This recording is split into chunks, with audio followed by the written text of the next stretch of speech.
Bihar board 2027 के लिए real number वास्तविक संख्या आभास सबसे पहले मैं वो चीज बताने जा रहा हूँ जो बिहार बोर्ड 2027 के लिए जो प्रश्न यहीं से छपेंगे। सबसे पहले मैं आभास संख्या समझाता हूँ। आभास संख्या क्या है?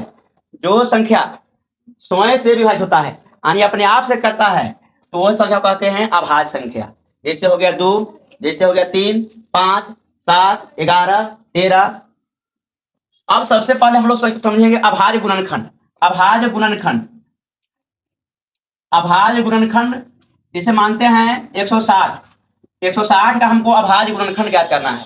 तो जब 160 को निकालेंगे सबसे पहले हम 2 से लगाएंगे। 2 से लगाएंगे यहाँ 80 बार लगेगा। 2 से लगाएंगे 40 बार लगेगा। फिर 2 से लगाएंगे यहाँ 20 बार लगेगा। अब फिर 2 से लगाएंगे फिर 10 बार लगेगा। अब फिर 2 से लगाएंगे 5 बार लगेगा। अब 160 को किस प्रकार लिखा जा सकता है? 2। अब देखेंगे 2 के पावर कितना है? 1, 2, 3, 4, 5 यानी 2 के पावर क्या है? 5। अब गुने क्या हुआ है? गुने हो गया 5 यानी कि 160 को अभाज्य गुणनखंड के रूप में 2 के पावर 5 अगुने 5 लिखा जा सकता है। यही प्रश्न अगर आगे आते हैं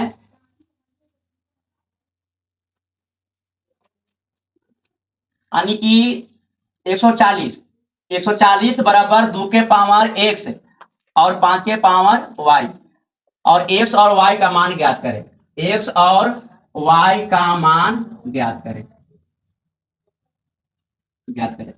तो सबसे पहले 140 को तोड़ेंगे। यहाँ पर 140 को तोड़ेंगे तो 2 से लाएंगे तो यहाँ 70 बार में।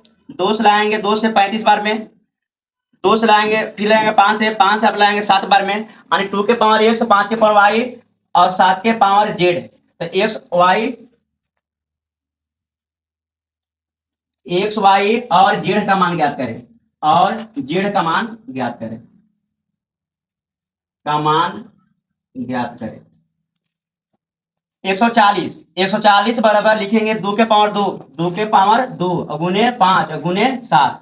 140 को कैसे लिखा गया है? 2 के पावर x, 5 के पावर y और 7 के पावर z बराबर 2 के पावर 2, 5 के पावर 1 और 7 के पावर 1। यहाँ तुलना करेंगे। तुलना करने पर, तुलना जैसी करते हैं तुलना करने पर, अब यहाँ तुलना करेंगे जैसे 2 के पावर x है 2 के पावर 2 है तो x बराबर क्या हो जाएगा? 2 हो जाएगा। 5 के पावर 1 है 5 के पावर y है तो y बराबर क्या हो जाएगा? y बराबर 1 हो जाएगा। 7 के पावर z है और 7 के पावर 1 है तो z बराबर क्या हो गया? z बराबर 1 हो गया। यही प्रश्न है 140 बराबर x के पावर 2 के पावर x, 5 के पावर y और 7 के पावर z। z हो तो 2x minus y plus z का मान ज्ञात करें। का मान ज्ञात करें। मान ज्ञात करें तो सर्वप्रथम 140 को हम तोड़ेंगे। 2 से लाएंगे हम 70 बार में। 2 से लाएंगे 35 बार में। 5 से लाएंगे 7 बार में यानी 140 बराबर 2 के पावर 2 गुने 5 और गुने 7। क्या है? 2 के पावर x, 5 के पावर y, 7 के पावर z बराबर 2 के पावर 2 गुने 5 गुने 7 पावर 1। अब यहाँ पर हम क्या करेंगे?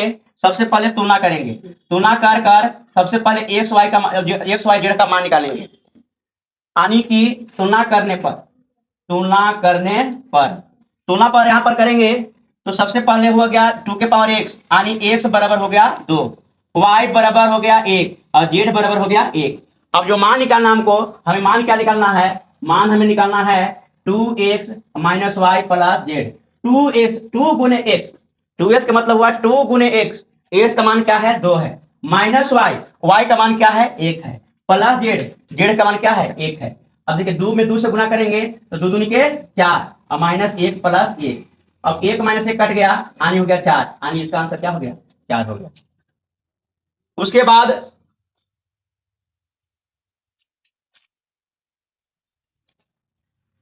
मैं बताऊंगा गुणनखंड वृक्ष। एक होता है गुणनखंड वृक्ष होता है, जैसे मानते हैं